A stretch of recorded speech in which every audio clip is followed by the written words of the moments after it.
L'Afrique n'est pas monolithique, elle recèle une richesse vertigineuse d'histoire, de ressources et de traditions, et toute la gamme de luttes auxquelles sont confrontés de nombreux jeunes États-nations.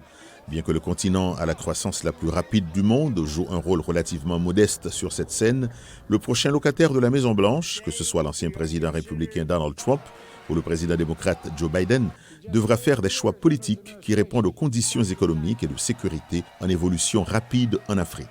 La position passée de Trump sur l'Afrique, dit-on, peut être résumée en un mot, injurieux, qu'il aurait utilisé pour décrire les pays africains et la nation caribéenne d'Haïti. Je veux dire qu'il a utilisé de manière célèbre ce juron pour désigner un certain nombre de pays d'Afrique. Ensuite, il a poursuivi une stratégie et une politique vraiment axée sur l'examen des questions brûlantes en Afrique, les questions de sécurité, et il a essayé de les éradiquer.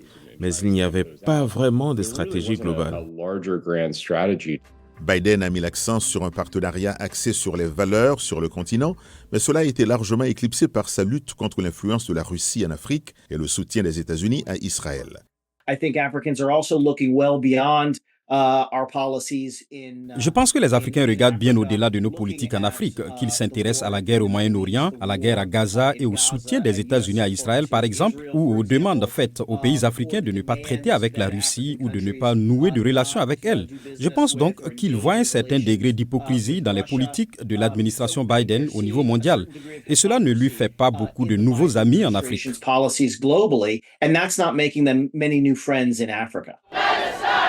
C'est un point que l'Afrique du Sud a mis en évidence en accusant Israël de violer la Convention des Nations Unies sur le génocide dans le cadre d'une plainte historique portée devant la plus haute juridiction de l'ONU. Interrogé par La Voix de l'Amérique en janvier, l'administration Biden a rejeté l'affaire comme étant sans fondement. Vous aurez besoin de cette crédibilité car à un moment donné, quelqu'un dira ou une autre superpuissance interviendra et dira « c'est vrai, je ne fais pas d'exception, je ne me soucie sincèrement pas des droits humains dans quelque partie du monde que ce soit et donc au moins cela me rend meilleur ». Il existe peut-être un moyen d'inverser la tendance en évoquant un oubli que les deux candidats partagent. Les épouses des candidats ont effectué des visites officielles au Kenya, en Namibie, en Égypte et au Malawi.